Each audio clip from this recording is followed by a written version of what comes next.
వ్యాప్తంగా ఈరోజు మంచి రోజు కావడంతోనే భక్తులు మాత్రం ఆలయాలకు వచ్చి పూజలు చేస్తున్న పరిస్థితి ఉంది. ప్రస్తుతం మనం ఖమ్మంలోని వెంకటేశ్వర ఆలయంలో చూసుకుంటే తెలంగాణ సాంస్కృతిక సంప్రదాయాల్లో శ్రావణ మాసం చాలా బాగుంటుందని వేద పండితులు చెప్తుంటారు. అయితే ఆషాఢం మూసిన వెంటనే వచ్చే శ్రావణ మాసం అంటే కూడా శుభకార్యాలకు అనువైనదిగా మనం మాసం అంటారు. అయితే ఈ నెల 12న అమావాస్య కావడంతో 13వ తేదీ నుంచి కూడా శ్రావణ మాసం ప్రారంభమై సెప్టెంబర్ 11 వరకు కూడా కొనసాగుతాయి. అయితే ఈ నెల రోజుల పాటు మాత్రం శ్రీ లక్ష్మీ అమ్మవారికి పూజలు చేయడంతో పాటుగా మహిళలు కూడా ఆలయానికి వచ్చి పెద్ద వ్రతాలు పూజలు చేస్తున్న పరిస్థితి. ప్రస్తుతం మనం ఆలయంలో ఉన్న ఆలయ పూజారి మనతో పడుతున్నారు.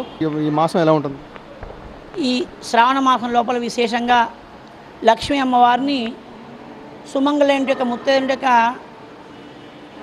స్త్రీలందరూ కూడా వారి యొక్క సౌభాగ్యాల కోసం సర్వ సౌభాగ్యాలు శతవర్షములు సౌభాగ్యాలతో జీవించాలని కోరుకుంటారు.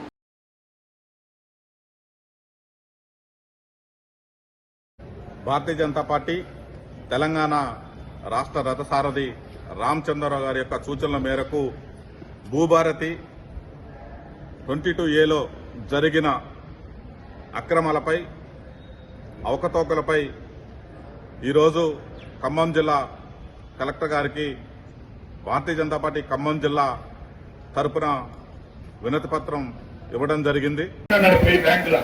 కట్టుకున్నారా లేదా? రైతులు కట్టుకున్నారా లేదా? కట్టుకున్నట్లందరికీ రుణమాఫీ అయిందా? 2 లక్షల పైన అయిన వాళ్ళకి కాదా?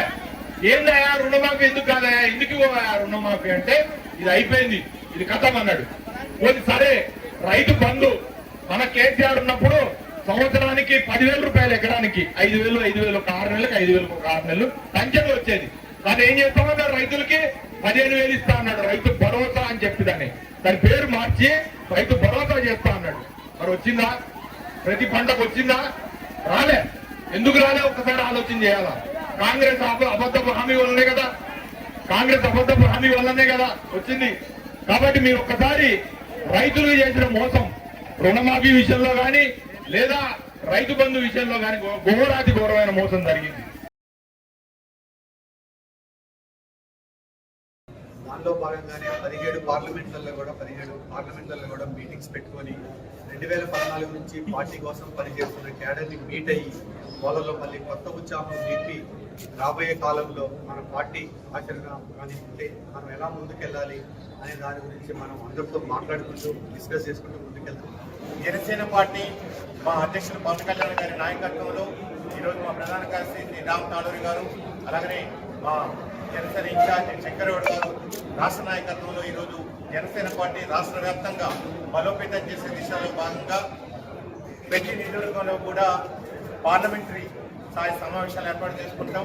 ఆ సమావేశాలు గత నెల జూన్ 12వ తారీఖు మనం కొత్తగూడెంలో ప్రారంభించుకొని ఉమ్మడి ఖమ్మం జిల్లాలో ఉన్న 6 అసెంబ్లీ నియోజకవర్గాల్లో కూడా ఈరోజు మా ముఖ్య నాయకుల కార్యకర్తల సమావేశాన్ని ఈరోజు కంప్లీట్ చేసుకున్నాం.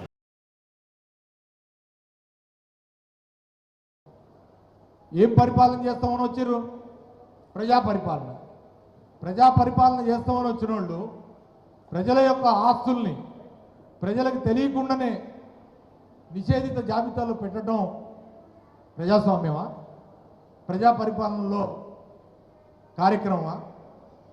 ఎట్లా పెడతారా మీరు నిషేధిత జాబితాలో?